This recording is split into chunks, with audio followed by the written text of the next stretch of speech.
PV അൻവറിനെ UDF-ൽ ചേർക്കണമെന്ന ആവശ്യവുമായി കോൺഗ്രസ് നേതൃത്വത്തിന് മുൻപിൽ എത്തിയത് മുസ്ലിം ലീഗാണ്. അൻവർ ഇടയ്ക്കിടയ്ക്ക് ലീഗ് നേതാക്കൾക്ക് മുൻപിൽ ആവശ്യമറിയിച്ച് സമ്മർദ്ദം ചെലുത്തുന്നുണ്ടായിരുന്നു. ലീഗ് പറഞ്ഞതൊന്നും കോൺഗ്രസ് നേതൃത്വം കേട്ടില്ല. പ്രതിപക്ഷ നേതാവ് VD സതീശൻ അൻവറിനെ പൂർണ്ണമായും തള്ളുന്ന നിലപാടെടുത്തതോടെ ലീഗ് നേതാക്കളുടെ വാക്കുകൾക്ക് UDF-ൽ വിലയില്ലെന്ന പ്രതീതിയുണ്ടാക്കി. ഈ അതൃപ്തിയും പുകച്ചിലുമൊക്കെയാണ് ലീഗ് യോഗത്തിൽ ചർച്ച ചെയ്തത്. പ്രതിപക്ഷ നേതാവ് VD സതീശന് ഏകാധിപത്യ പ്രവണതയുണ്ടെന്നാണ് രൂക്ഷ വിമർശനം. അൻവർ വിഷയം കോൺഗ്രസ് നേതൃത്വം വഷളാക്കി. കാര്യങ്ങൾ ഇങ്ങനെ പോയാൽ വേറെ വഴി ആലോചിക്കേണ്ടി വരുമെന്ന് വരെ യോഗം ഗൗരവത്തോടെ ചർച്ച ചെയ്തു. PV അൻവറിനെ UDF-ൽ എടുക്കണമെന്നും കൂടെ നിർത്തി നിലമ്പൂരിൽ വൻ വിജയം നേടണമെന്നുമായിരുന്നു ലീഗിന്റെ ആവശ്യം.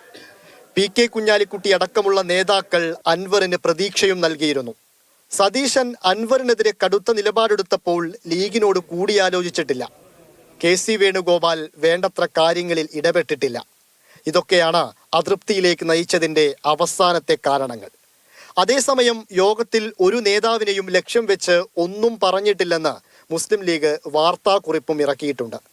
UDF-ന്റെ വിജയത്തിന് കൈമൈ മറന്ന് പ്രവർത്തിക്കുമെന്നും ലീഗ് പറയുന്നു. പാർട്ടി സംവിധാനങ്ങൾ മുഴുവൻ ഒരേപോലെ ഒറ്റക്കെട്ടായി എണ്ണയിട്ട യന്ത്രം പോലെ അവിടെ ചലിക്കും. അവിടെ UDF സ്ഥാനാർത്ഥി വിജയിക്കും. മറ്റൊരു തിരിഞ്ഞു നോട്ടവും ഇനി പാർട്ടിയെ സംബന്ധിച്ചിടത്തോളം ഇല്ല. ലീഗിന് നിലമ്പൂരിൽ വിജയം അനിവാര്യമാണ്. അതും വലിയ ഭൂരിപക്ഷത്തിൽ തന്നെ വിജയിക്കണം. നിലമ്പൂർ ഉപതിരഞ്ഞെടുപ്പിന് ദിവസങ്ങൾ മാത്രം ബാക്കി നിൽക്കെ UDF-ൽ ഉണ്ടാകുന്ന അഭിപ്രായ വ്യത്യാസങ്ങൾ ഗുണം ചെയ്യുക CPM-നാണ്. ഇംതിയാസ് കരീം, മാതൃഭൂമി ന്യൂസ്, നിലമ്പൂർ.